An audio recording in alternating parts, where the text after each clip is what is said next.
Hello बच्चों, आज हम लोग एक और लेक्चर की तरफ आगे बढ़ेंगे। जैसा कि पिछले लेक्चर में हम लोगों ने डिस्कस किया था, steady state error coefficient determine किया गया था और रेफरेंस इनपुट 1/RS लिया गया था। उस केस में 3 एरर कोफिशिएंट पाए गए थे। पहला था हमारा पोजिशनल एरर कोफिशिएंट जो KP equal to limit S tends to 0 GS into HS था, जिसको हम पोजिशनल एरर कोफिशिएंट बोलते हैं। दूसरा हमारा था वेलोसिटी एरर कोफिशिएंट था, जो KB से रिप्रेजेंट करते हैं और KB equal to limit S tends to 0 S GS into HS था। और तीसरा हमारा एक्सेलरेशन एरर कोफिशिएंट था, जिसको हम KA से रिप्रेजेंट किए थे। तो KA equal to limit S tends to 0 S square GS into HS था। तो इन पे हमने बोला था कि ये एरर कोफिशिएंट डिटरमाइन करने के लिए आपको डेरिवेशन भी आ सकता है और एरर कोफिशिएंट पे न्यूमेरिकल भी आता है। तो न्यूमेरिकल पे हमने बोला था कि अभी लास्ट के यूनिट के लास्ट में हम लोग न्यूमेरिकल डिस्कस करेंगे, लेकिन उसी कड़ी में आगे अभी और थोड़ा डिस्कस करना था। तो अब हम आज थोड़ा सा ट्रांजिएंट रिस्पांस एनालिसिस पे डिस्कस करना चाह रहे थे। तो जैसा कि हमने बताया था कि ट्रांजिएंट टाइम जो होता है वो दो नेचर में पाया, एक तो एक्सपोनेंशियल टर्म्स में पाया जा सकता है और दूसरा आपका एक्सीलरेटरी टर्म्स में पाया जाएगा। तो हमने यहाँ पे ऑलरेडी थोड़ा सा डिफिनीशंस के टर्म्स में लिख रखा है ट्रांजिएंट रिस्पांस एनालिसिस के बारे में, जो कि लिखा हमने, transient response is the part of the total output which can not be separate out and hence to analyze it. It is necessary to calculate total output CT. Total output CT मतलब total time for the applied input, जो input हम apply कर रहे हैं उसकी बात करें। This contains steady state value along with transient response CTT can be analyzed as CT equal to CSS time मतलब स्टडी स्टेट टाइम और प्लस CTT मतलब ट्रांजिएंट टाइम। दोनों को अगर हम ऐड करते हैं तो टोटल टाइम CT रिप्रेजेंट हो। CT क्या हमारा कंट्रोल टाइम था, स्टार्टिंग में ही हमने किसी टाइम लिया था, तो यानी ट्रांजिएंट टाइम और प्लस स्टडी स्टेट टाइम को दोनों जोड़ते हैं तो हमारा CT होता है। The transient output can be study from the above expression the transient response may be exponential और एक्सीलरेटरी। जैसा कि मैंने बताया कि ट्रांजिएंट टर्म्स हमारा एक्सीलरेटरी हो सकता है या जो है एक्सपोनेंशियल होता है। एक्सपोनेंशियल मतलब ये हुआ e⁻ टर्म्स आएगा। एक्सीलरेटरी का मतलब ये था कि उसमें साइन और कास के टर्म्स आते हैं। यहाँ पे थोड़ा सा नोट्स लिखा हमने, taking limit t tends to infinite of CT, यानी टोटल टाइम में t टेंस टू इनफाइनाइट लेते हैं CT में, तो final steady state value CSS of the output also can be obtained. ये तो रहा थोड़ा सा डिस्कस ट्रांजिएंट रिस्पांस एनालिसिस पे, लेकिन हम लोग आगे जो है इस पे आर्डर पे क्वेश्चन आते हैं। फर्स्ट आर्डर और सेकंड आर्डर में CT टाइम कितना है और CSS टाइम हमारा कितना है, तो इस पे हम लोग आज डिस्कस करेंगे। तो आज हम लोग जो है नेक्स्ट हेडिंग के तरफ चलेंगे और हेडिंग लगाएंगे हम लोग first order of analysis of first order system. Analysis of first order system. First order system video थोड़ा सा लंबा होगा, लेकिन मैं पूरा आपको 1 बाय 1 सारी चीज़ें मिलेंगी। तो analysis of first order system heading लगाएंगे और इस चीज़ को समझेंगे और इसका डेरिवेशंस पे विचार करेंगे कि कैसे फाइंड आउट कर रहा है। ठीक है, तो यहाँ पे मैं थोड़ा सा लिखना चाहूँगा, order of the system, order of the system is the highest power of S in the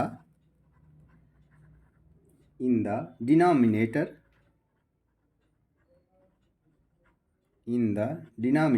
of a closed loop transfer function। इसलिए लिख रहा हूँ, कुछ बच्चों ने कहा सर हम लोग नोट्स बनाते हैं तो इसलिए इसको लिखना ज़रूरी है। द ट्रांसफ़र फंक्शन कहाँ गया, दिख नहीं रहा।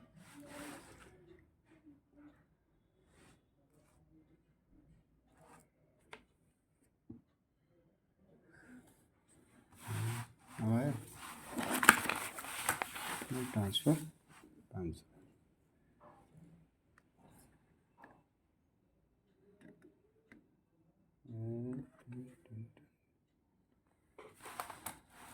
ट्रांसफर थोड़ा सा ऊपर आए।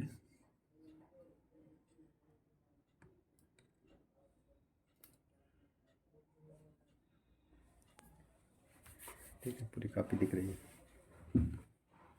ट्रांसफर फंक्शन फॉर एग्जाम्पल कोई एक सिंपल सा हम लेते हैं। कंसीडर, मान लीजिए यहाँ पे लिखिए consider a simple system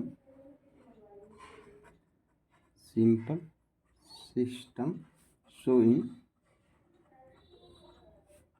figure. एक कोई हमने सिंपल सा सिस्टम लिया है, आरसी सर्किट मान लीजिए ले लिया हमने, आर और this is the C, okay. V0t ले लिया, VIT ले लिया, this is the R, this is the IT और this is the capacitor C। ठीक है, यहाँ पे जो है हम इसका रिस्पांस करते हैं तो फाइंड आउट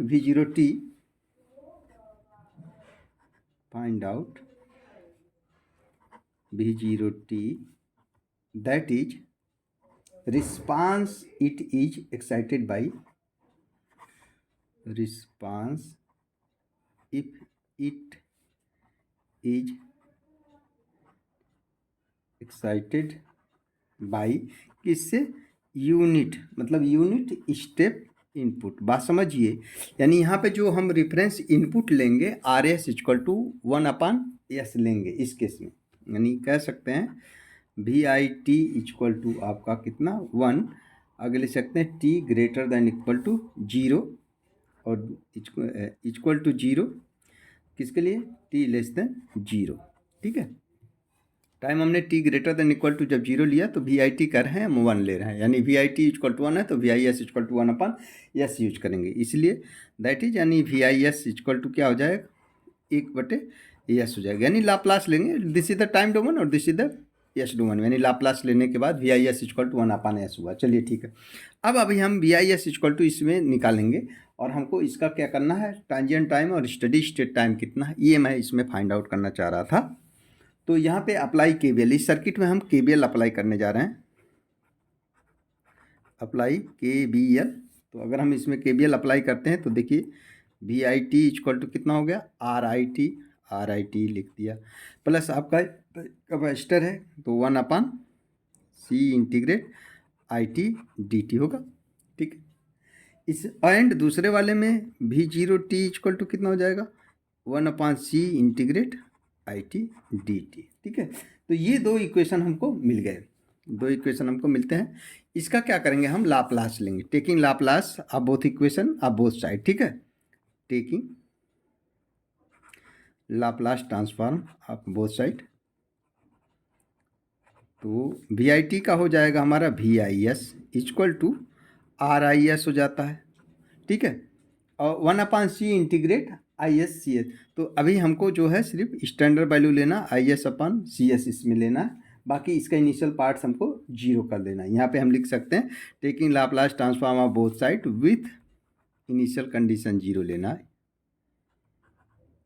इनिशियल कंडीशन 0। ठीक है, इनिशियल कंडीशन हमने क्या कर दिया, 0 कर दिया है, तो VIS equal to RIS plus IS/CS हो जाएगा।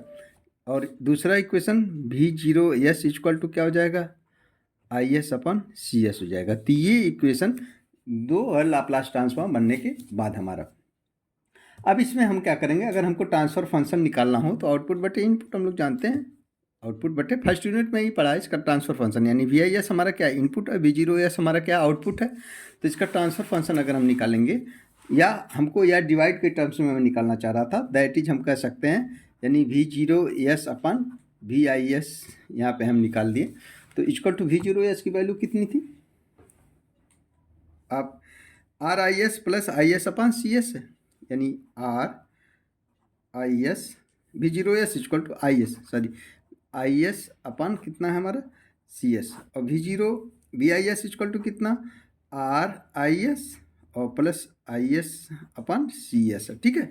तो आई एस यहाँ से कॉमन निकलेगा और आई एस ऊपर भी है, आई एस से कैंसिल हो जाएगा, और सी एस से सी एस हमारा अभी थोड़ा एलसीएम लेंगे तो देखिए आपका ये I S upon C S हो गया, अपान यहाँ से आई एस हमने कामा ले लिया तो R plus one upon C S यहाँ बच गया तो आर सी एस हो जाएगा, इक्वल टू देखिए आई एस से आई एस कैंसिल हो गया, यानी one upon C S upon R C S, यानी आर सी एस और प्लस वन डिवाइड बाई कितना, सी एस से सी एस कैंसिल हो गया, यानी V zero S upon V I S equal to हमको फाइंड आउट हो गया कितना, one upon one plus R C S, यानी ये वैल्यू हमको मिली है।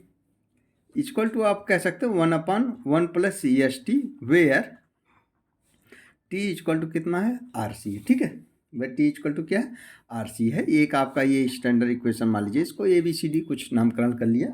अब क्या कह रहा है, जो हमारा सिस्टम था हमने बोला था कि इसमें find out we zero T that is response if the excited by unit step input. अब जो इनपुट है ना इसमें हम वन अपान एस लिखेंगे, क्यों, यहाँ पे हम वही चाहते हैं, यानी हम हेडिंग लगा सकते हैं कितना करें, unit step response of first order system, ठीक है, ऐसे भी समझ सकते हैं। यानी जो फर्स्ट आर्डर के लिए लिया सिस्टम, तो यहाँ पे आर एस इक्वल टू हम क्या लेंगे आपका, यानी वी, अब यहाँ पे इनपुट तो हमारा वी आई एस है, तो यहाँ पे वी आई एस की वैल्यू कितना लेना है, वन अपान एस लेना, यानी हम V I S equal to कितना ले लें, वन अपान एस ले लिया। इस वैल्यू को हम इस वाले में रखेंगे, यानी V zero S upon one upon S equal to one upon कितना, आर सी एस, ओके। ये आप इधर क्रॉस मल्टीप्लाई करा देंगे, क्रॉस मल्टीप्लाई अगर हम कराते हैं तो V zero S equal to one upon S and आपका one plus R C S, okay, R C S हो गया। इसका हम क्या करेंगे, पार्शियल फ्रैक्शन कर लेंगे, यानी ए अपान एस और प्लस आपका B upon one plus R C S, ठीक है, आर सी एस। ए और बी की वैल्यू यहाँ पे हम कैलकुलेट करेंगे, ए और बी की वैल्यू अगर कैलकुलेट करते हैं जो है पार्शियल फ्रैक्शन से, तो ए की वैल्यू वन आ रही है और बी की वैल्यू माइनस आर सी आ जाएगी। जिन लोगों को पार्शियल फ्रैक्शन अगर नहीं आता है तो वो अपना थोड़ा समझ लें। तो यहाँ पे इसकी वैल्यू जो है ए इक्वल टू वन हो जाएगी and B equal to minus R C आएगी। ए और बी की वैल्यू यहाँ पार्शियल फ्रैक्शन, इस वैल्यू को हम इनमें वापस कर देंगे। तो V zero S equal to हमारा जो है V zero S equal to हो गया, ए की वैल्यू कितनी है, वन है, अपान कितना था, एस, प्लस बी की वैल्यू कितना, माइनस आर सी है, तो यहाँ हम माइनस कर सकते हैं, यानी इसको हम माइनस कर दिए, minus R C upon one plus R C S, okay. तो यहाँ पे थोड़ा सा हम क्या करेंगे, सिंप्लीफाई कर लेंगे और B zero S equal to इतना होगा, इक्वल टू आप लिख सकते हैं वन अपान एस और माइनस आपका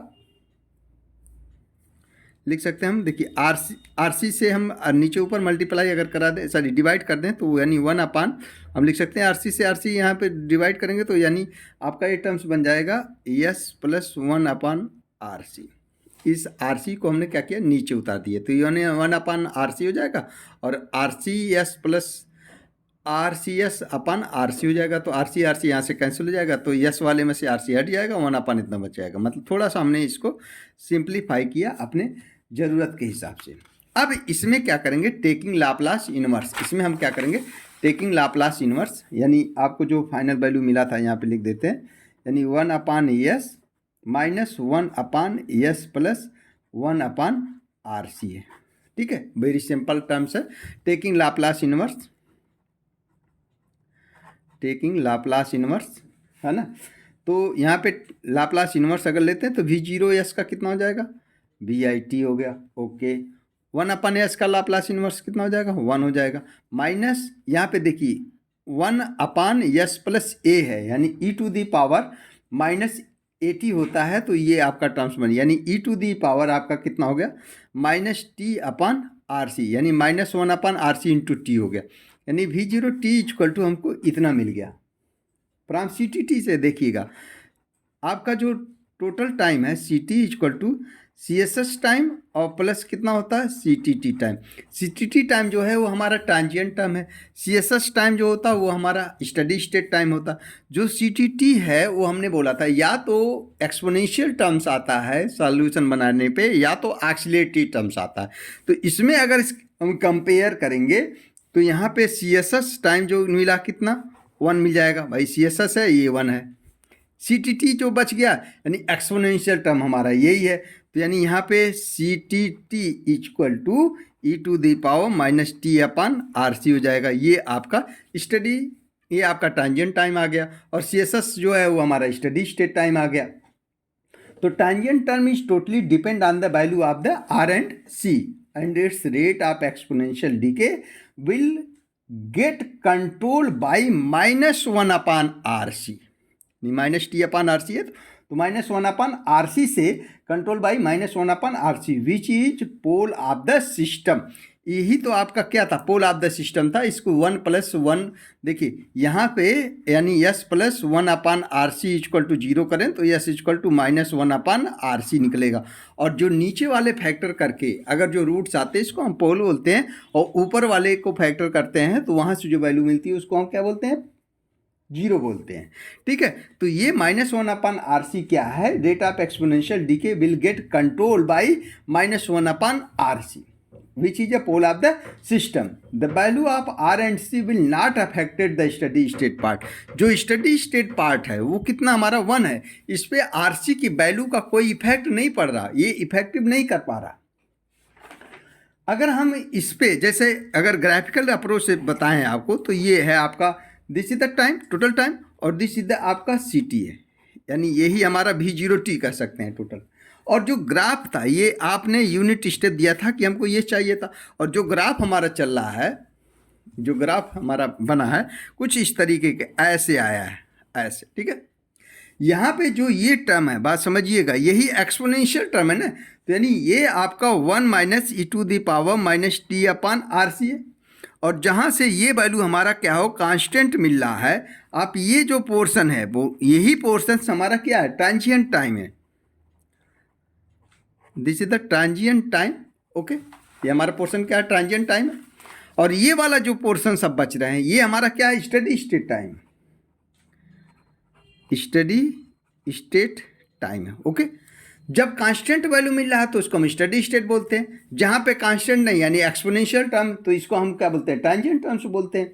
अगर रिस्पांस भी चेक करें, अगर आप खुद ही विचार करें इसी में, मान लीजिए डिफरेंस वैल्यू आप ले लेते हैं, मान लीजिए आपने T ले लिया, V0t ले लिया, आउटपुट पे विचार कर रहे थे हम, ये हमारा V0t होता है। ठीक है, तो V0t आपका 1 - e⁻ -t/RC है। अगर टाइम t की जो वैल्यू है अगर हम इसको 0 करें तो क्या V0t e⁻0 टर्म होगा, e⁻0 = 1 होता है, यानी 1 - 1 = आपको आउटपुट 0 मिल गया, V0t हमारा आउटपुट 0 मिल गया। अब अगर आपने मान लीजिए इस पर RC रख दिया, तो RC अगर रखते हैं तो आप ये वैल्यू कैलकुलेट करें, यानी ये आपका RC तो शायद आप कैलकुलेटर का देखें 0.632 मिल जाएगा। अगर आप 2RC रखें तो 0.86 रख जाएगा। इनफाइनाइट ऐसे चलते हुए अगर आप T की वैल्यू इनफाइनाइट रखिए तो इसकी वैल्यू 1 आ जाएगी। जब इनफाइनाइट आएगी, बात समझिएगा, जब आप टाइम इनफाइनाइट पे जाएंगे ना तो इसकी वैल्यू 1 पड़े। अदरवाइज इसके बीच में देखिए जो हम कहते हैं स्टडी स्टेट एरर है, यही बीच में हम स्टडी स्टेट एरर मिल रहा है, यानी ESS मिल रहा है, यानी इनफाइनाइट टाइम तक जाए तो शायद ये रिप्रेजेंटेशन करेगा कि हम आपको 1 दे देंगे, लेकिन इनफाइनाइट तो बहुत बड़ी संख्या हो गई, वहाँ तक हम लोग, यानी यहाँ पे स्टडी स्टेट एरर जरूर आएगा, पाया जाएगा। और स्टडी स्टेट रिमूव करने का भी तौर तरीका होता है, वो आप सॉल्व कर सकते हैं, वो भी हम लोग स्टडी स्टेट के लिए डिस्कस करेंगे कि कैसे रिस्पांस मिलता है। तो ये तो तब था जब स्टडी स्टेट वैल्यू हमने analysis of first order system का निकाला, ये सिंपल सा कोई सर्किट्स लिया गया जिसमें हमने कहा VIT की वैल्यू 1 हो, यानी जो रिस्पांस था V0S था वो हमने 1/S ले लिया है। 1/S पे ये करके देखा कि जो ट्रांजिएंट टाइम है यानी total time CTT plus SS है तो उसमें कितनी वैल्यू आ रही। तो यहाँ पे जो है एक्सपोनेंशियल टर्म्स जो होते हैं वो हमने बोला था ट्रांजिएंट टर्म्स होते हैं, जो बाकी बच गए वो आपके स्टेडी स्टेट में हो जाएंगे। एक्सपोनेंशियल टर्म और एक्सीलरेटरी टर्म, ये याद रहे कि किसी भी टर्म्स में ट्रांजिएंट टर्म्स वो होता है जो एक्सपोनेंशियल टर्म्स दिखाई दे या उसमें एक्सीलरेटरी टर्म्स दिखाई दे। एक्सीलरेटरी का मतलब साइनोसाइडल या कास थीटा का टर्म्स आता है, उसको हम एक्सीलरेटरी टर्म्स बोलते हैं। तो अगर ऐसा मिले तो वो हमारा CTT हो जाएगा, बाकी जो बच गया वो हम CSS कर देंगे, है ना। तो इस प्रकार से हमको कैलकुलेशन करके देखना होता है। फॉर एग्जाम्पल के लिए अदर एग्जाम्पल की बात करें कि कुछ सेटिस्फैक्शंस लेने के लिए अदर केसेस में हम अगर इसी चीज़ को डिस्कस करें, अदर केस में डिस्कस करें। मान लीजिए आपने इनपुट को सपोज इनपुट चेंज कर दिया, कितना ले लिया आपने VIS इक्वल टू कितना ले लिया A/S ले लिया। मान लीजिए उसी क्वेश्चन में है कि VIS इक्वल टू जो 1/S था अब आपने A/S ले लिया, तो V0S इक्वल टू हमारा कितना हो जाएगा, V0S इक्वल टू A/S हो गया और 1 प्लस कितना था 1 + SRC था, ठीक है। अब यहाँ पे VIS जो था बात समझिएगा, वो पहले वाले में यहाँ पे जो VIS था आपने यहाँ पे क्या रखा है 1/S रखा है।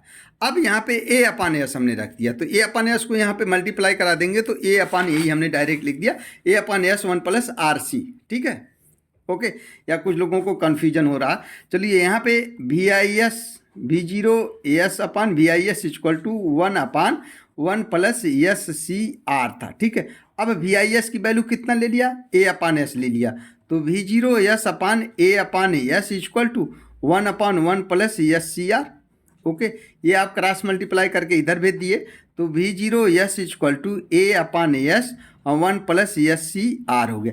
इसका भी हम पार्शियल फ्रैक्शन कर देंगे, 1/A/S हो गया, ओके।